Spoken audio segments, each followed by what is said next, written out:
Welcome to the story of Xal'atath. Today, you're going to learn all you need to know. With the War Within, Xal'atath has struck a bargain with Ansarek, the Queen of Azj-Kahet, and on the verge of the Midnight expansion, she will try to usher in the Hour of Twilight. How? Well, we have it in her own words. Only one would remain to consume the world that was always meant to be. Cthulhu, Yogg-Saron, Y'Shaarj, and then she stops. And who? And what? At the time, we thought it was N'Zoth, but N'Zoth is now dead. And of the Black Empire's old powers, she is the last standing, and she has a plan. Today, then, you're going to learn the entire canonical journey of Xal'atath, from her appearance in Legion to her ancient lore, right up to what she is doing today. I could not be more happy to bring this to you. Production of this video was funded by today's sponsor, which is Squarespace. They're the online site builder with killer templates, tools, and features to get your web presence started right. Go to squarespace.com/BellularGaming or just click the link below to start your free trial and use code BellularGaming to get 10% off your first purchase of a website or a domain. Now, since way back in the day when I made our first job site, they have released so many features, and I think my favorite for getting started is called Blueprint. With Blueprint, right, you choose from professionally curated layouts and styling options. You work your way through the process, and you build your ideal Squarespace template from the ground up, tailored to you, working across every type of device. Blueprint also helps you use cohesive fonts and colors, and that just gives you such a good baseline to then go and tweak it to your liking. They have dozens of modern and intuitive options to display your content, even things like bringing in your own social media accounts and their content. And hell, they've even upgraded videos on the site where you can now upload them direct and use video pages to give your viewers a great experience. And if that's something you're doing behind, say, a membership, you can do that, or you can just sell your content. And that's just a taste of what Squarespace can do for you on the web. So go to squarespace.com/BellularGaming or click the link down below to start your free trial and get 10% off your first purchase of a site or domain with code BellularGaming. A big thanks to Squarespace for supporting us literally for years. With that said, let's roll. Xal'atath's origin is a core mystery, and so far we have two main leads. One, she may be a remnant of the old god Y'Shaarj, essentially a claw taken and turned into a knife. Another theory sees Xal'atath as what remains of a fifth old god that fell to Azeroth with the others, but was destroyed and trapped within the blade, essentially gotten rid of by the others. Now, her origin is not fully confirmed, but as we roll into the War Within, I think her being the last survivor of the original Azerothian old gods is the most compelling story, especially as it seems she may be gathering the blood of her fallen brothers. Either way, we can be sure that something was done to Xal'atath to put her in that knife, and she was not happy about it. Overall, though, I would say her origin is less important than what she is about to do next, but there is one more fact from her time during the Black Empire that we've got to know, and that is her role as the Harbinger of the Void. We know that she was given a staff named Voidsong by Dementius, and that she was chosen as his herald. The long and short of that is that the Void Lords are the most powerful beings of Void. The thing is, though, they basically cannot manifest into reality. So her role as Harbinger is eventually to do what is needed to get a being such as Dementius into the world. And many would see the way of doing that as being corrupting Azeroth and using her as that power source. So that's what we know of the Black Empire, but for our story to really begin, we've got to go to after the fall of the Black Empire and to a jungle troll named Xando. As we know, the Black Empire fell. The planet was ordered by the Titans and life flourished. Xal'atath found her way into the hands of a cunning troll witch doctor named Xando. She drove his greed and ambition, leading to his exile from the Gurabashi tribe. Her whispers drove his coven to the Black Stone, a place long known as being evil. Xando struck this black stone with Xal'atath, and in doing so awakened the Cathraxi Cathix. This being, once a general of the old gods themselves, gathered the Akir, these insectoid old god minions, and assaulted the trolls. Now ultimately, Cathix would lose and the Akir would be scattered, but as much as I'm glossing over it, this was a truly massive war. The forces of Void ostensibly lost, so why did Xal'atath start the war? Did her plan fail? Well, I'm fairly sure her initial plan failed. It would have been nice if they won the war, but there were two major consequences that would later play into her favor. First, the Zandalari trolls formed their empire during this time. They led Trollkind to victory, and thousands of years later, the Zandalari Empire, now in decline, would play an instrumental part in the Fourth War, and of course, that was all tied in to many of Xal'atath's future actions that I'll talk about later in this video. The second consequence, of course, is the Nerubians. Cathix's Akir were chased to the four corners of Kalimdor. Many, of course, you will have seen in Ahn'Qiraj, but what matters to us is the group that went north. They settled in Northrend and they slowly evolved into beings we would know as the Nerubians.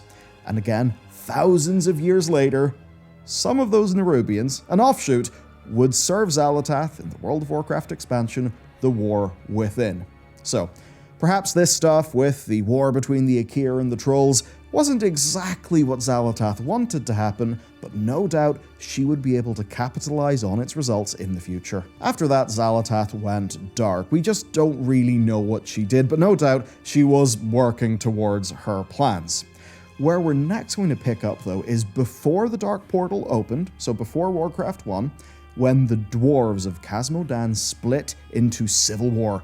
Sorcerer Thane Thessarian launched a two-pronged assault against the other dwarven kingdoms. So, whilst he attacked Ironforge, his wife, Mudgood, marched against the Wildhammer dwarves of Grim Batol. And she is where things get interesting. She was born with a natural curiosity that would lead her to seek out magical artifacts. Of course, meaning she was naturally rather vulnerable to Xal'atath, who wormed her way into Mudgood's hands. And Xal'atath did this through a mysterious dwarf, one who appeared to Mudgood, handed over the dagger, and was never seen again. And as much as that was probably the time for skepticism, the dagger clearly held power, and power is what she needed. So Mudgood wielded it to raise a Grand Golem army, one that marched on Grim Batol, that pushed through the Wildhammer defenses, and right as the gates fell, gave Mudgood her chance. Drawing on her knowledge, her will to power, and the energy of the blade, she screamed a mighty incantation. She wove a foul curse through Grim Batol, and from that day on, and of course as we came to know during the Cataclysm, Grim Batol, the ancient home of the Wildhammers, was never the same. Evil would always, from that point on, lurk within. The thing with curses, though, is they're not exactly instant. Her golems did fell the gates, but the Wildhammers did in fact live up to their mighty reputation. They defeated the golems, they pushed them back, and they went for Mudgood herself. And right as she needed to defend herself, where was the blade when she needed it most? She had no idea. Xal'atath had slipped out of her hands. Xal'atath got what she wanted, and then she left. Now, the chaos unleashed this day was very far-reaching in the Warcraft canon. First, it contributed to the anger of Mudgood's husband, who would soon unleash Ragnaros, pretty much dooming the Dark Iron Dwarves for a long time, and leading to World of Warcraft's first ever raid. Grim Batol itself was forever stained, and for generations it would attract evil. Alexstrasza, in one of the darkest chapters of her life, was imprisoned there. More recently, Syntharia, consort of Deathwing, resided in there. Now, players eventually would defeat Syntharia, but I would draw to your attention that during the Legion era quest to reclaim the Doomhammer, we received whispers. We dealt with NPCs, and the overall point was, it very much suggested that Syntharia somehow lived on. Syntharia is a powerful Void-aligned entity, and when we think about the future expansions of World of Warcraft, I wouldn't be surprised if Xal'atath would call on her. Okay, these are just two examples of Xal'atath's deeds with Mudgood and Xando. Mighty ones, to be sure, but the best was to come, and to begin this story, we must travel to Draenor. On the world of Draenor, the Pale Orcs were given a prophecy of doom, the hour of twilight, the moment that shadow would consume all life. the Void Lords, led Cho'Gall to them, creating the Twilight's Hammer clan. And when the Pale entered Azeroth, the Void screamed out ever louder. It was a sign that they had found their purpose. On the one hand, they were the Hammer of the Void, and on the other hand, they were helpless servants who one day would deliver Xal'atath to us, the players. Cho'Gall wrote prophecies of the Void onto the skin of the Pale Orcs, binding their skin into a book of instruction called the Twilight Canticle. Now, this book is humongous in the canon. After the destruction of the clan during the Second War, this book transformed the remnants of that clan into the Twilight Cult. So, the Twilights occupied Northshire during the Second War, which had two major consequences. First, the Twilight Canticle likely ended up in the Stormwind Library, leading many of the clergy to lose faith in the light and eventually join the cult. Second, it's when Xal'atath made another public appearance. Natalie Selene was an idealistic priest from Lordaeron, and she learned about the Pale Orcs and their horrific rituals using an otherworldly blade. Natalie felt a compulsion to find this dagger and destroy it, but once she touched the blade, she knew she couldn't do it. Not until she truly understood what the blade meant. And with that minor break, Xal'atath was able to work her way into Natalie Selene's mind. During the Second War, she gathered a conclave of shadow priests to fight the Horde, but the conclave murdered her in her sleep. Xal'atath had whispered to them that Selene was holding them back from their true potential. This could point to Selene being able to resist Xal'atath, and therefore Xal'atath wanting to get rid of her, although it could just be that Natalie Selene served her purpose and simply wasn't useful anymore. But regardless, the damage was done, Selene was dead, and after the Second War, that conclave became the leading priests and bishops in a rebuilt Stormwind, ready to recruit many despairing mortals into their ranks. Further, what Selene learned under Xal'atath led to the formation of the Cult of Forgotten Shadows, whose own members would be easy pickings for the Void. With this, then, there were the seeds of a cult on Azeroth. Yet, one very major thing had to happen before the Twilight's Hammer that we would eventually know became a true threat, and that was the arrival of Deathwing.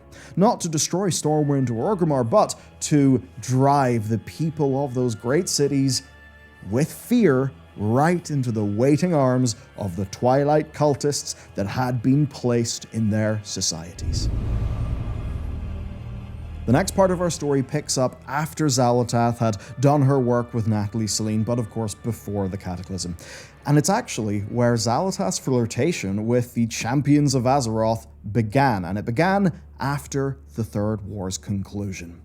In the Black Fathom Deeps, a prized child of the old gods, Akumai, was worshipped by the Twilight's Hammer. Xal'atath whispered to the cult, teaching them how to make void-infused armor. The champion, at this point just beginning their journey, discovered the Shadowy Figure was manipulating this cult. They would go on to cross paths again, and each time the Shadowy Figure would forge what she called a mutually beneficial relationship, one that she would call on again in the future. Now, to break out of the narrative here and to go a little bit meta, this is what is currently going on in this season of Discovery.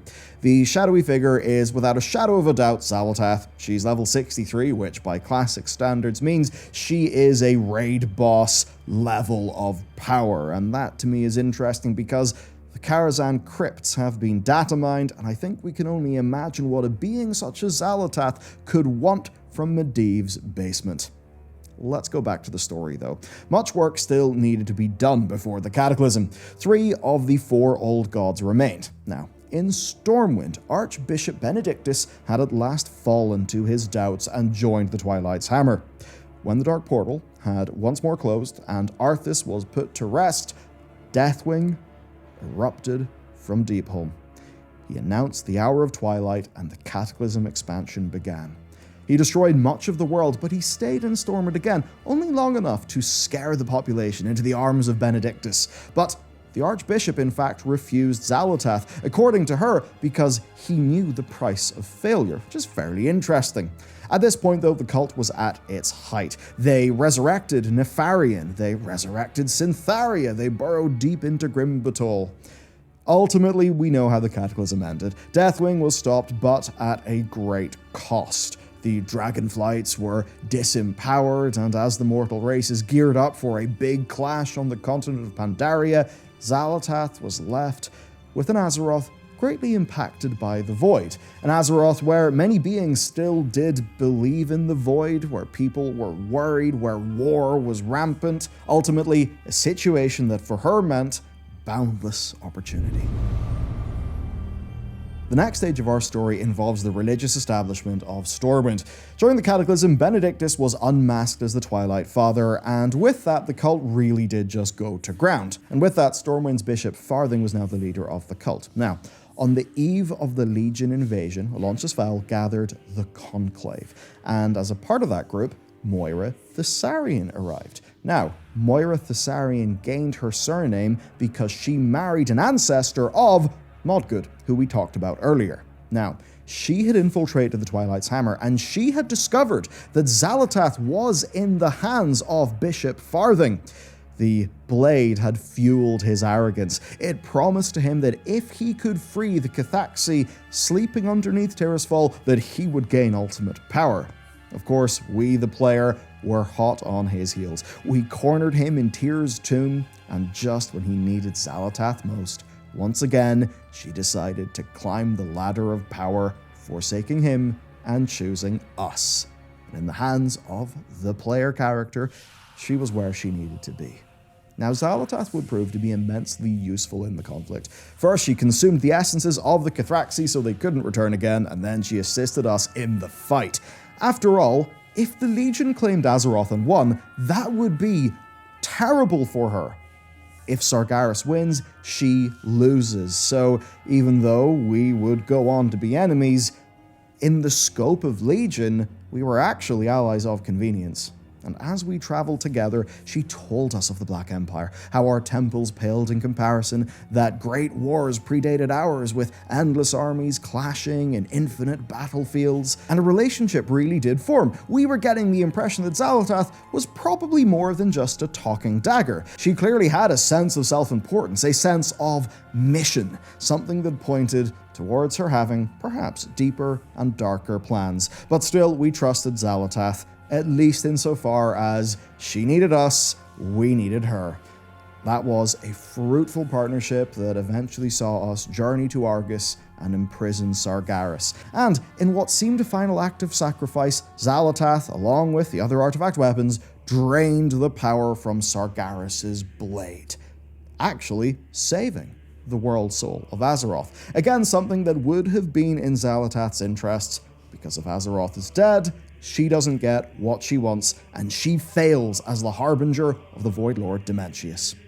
And with that, we pretty much thought the story was done, that Xal'atath was gone, that perhaps she was doing some sort of old god plan that we didn't quite understand, but at least we all just thought, nobody wants Sargeras to live. Happy days. And truth be told, we didn't think much of it after that. The Azerites started to spring up across the world, the Fourth War kicked off, we had plenty of immediate problems, and amidst all of that, Xal'atath, still within the blade, slipped once more into the shadows, but this time she would not be gone for long. Inanis, the chronicler of whispers, had long heard the call of the Void. She created a suicidal coven known as the Deep Watchers, and as she grew in power, so too did the voices in their intensity. They drove her towards something, and so the Deep Watchers scoured the land until they, in the region of Drustvar, came upon a powerful Void Stone. They didn't know what it did, but they knew it meant everything to their future, assuming at the very least that it contained immense power. And as it would turn out, Inanis was right, just not in the way that she expected. Meanwhile, at the time, the player was following up on a Naga incursion into Drustvar, and in doing so, we encountered a collector of ancient artifacts that, by sheer chance, or maybe not chance, had Xal'atath. And with that, once again, Xal'atath found herself in the hands of her favorite champion. As Inanis claimed the Void Stone, Xal'atath told us to butcher the Coven and activate the stone. Inanis, seconds before her death, right as Xal'atath's essences jumped from the blade and into her body, realized that her whole life had been leading to this. She probably came to know and understand that her purpose was just to bring her body to the point where it could serve as a vessel for one greater than her, Xal'atath. Now free, with a body, Xal'atath truly got to work. Xal'atath brought us to the Crucible of Storms. She says it's no mere coincidence that our paths had crossed again and that a great destiny lay ahead of us. But in the very next moment, she communes with N'Zoth and offers us to him. She calls us the Opener, the Bringer of Truth, the torch that lights the way. Many Void Whispers at this time in the game's canon were circling, speaking of torches lighting the Master's way, so at the time we knew that we were core to somebody's plan. N'Zoth allowed Xal'atath to leave, but he did demand one thing, that the blade stay to serve him. So Xal'atath left. She opened a portal, she bade us farewell, and said that we would meet again. The blade, however, was about to take center stage. We were given the blade, and also we were given a little buff, or debuff depending on your opinion. It was called the Gift of N'Zoth. Now, via the Horde player character, the blade was brought to Sylvanas, and Sylvanas gave it to Nathanos, who took it just as we crashed into Nazjatar, and that is when Ashara got her hands on it.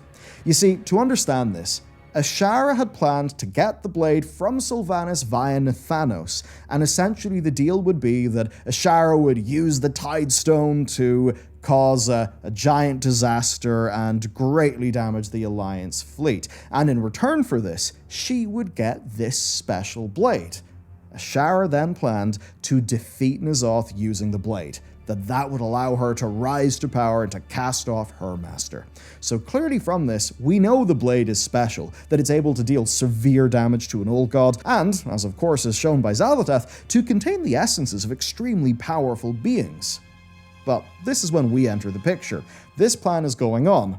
N'Zoth, obviously, had seen all of this, and he had worked it, and us, into his plans. You see, his plan hinged on Ashara's plan. Ashara would get the blade, then Ashara would partially free him from his prison and then kill him using the blade.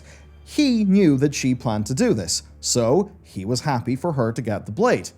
What he then did was send us to the Crucible of Storms, where we, bearing the Gift of N'Zoth, would pass his test.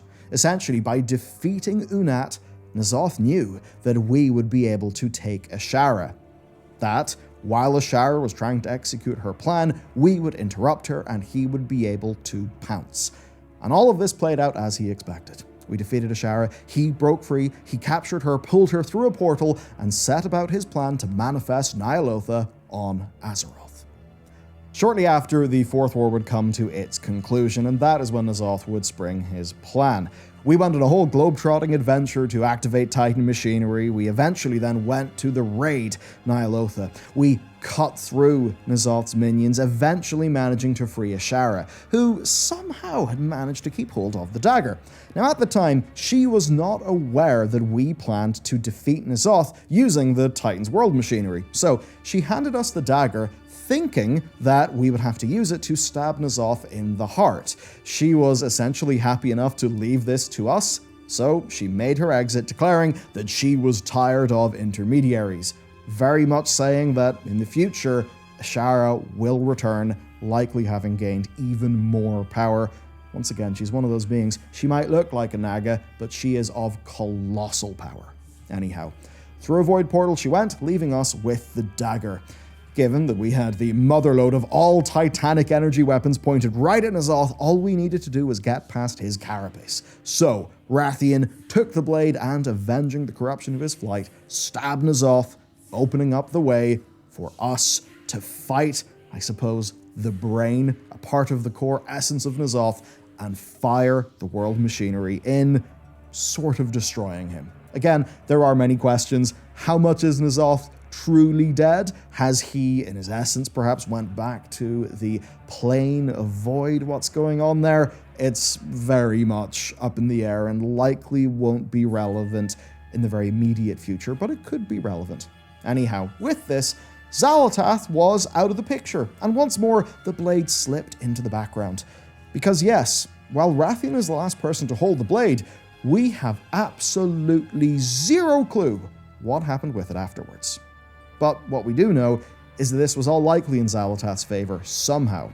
At the time, we had really no idea how, so we pressed on and somewhat forgot about it. The Shadowlands expansion happened, and 3 years after the Jailer's defeat, the Dragon Isles awoke, leading to the most current chapter of World of Warcraft.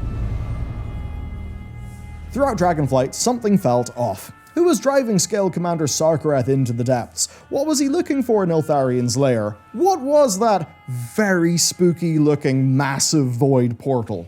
What was going on? Well, ultimately we know that Sarkarath's stuff was essentially a distraction, as was Farak. Farak was supposed to be very loud, very angry, and while all of that was going on, Iridikron was working on his real plan.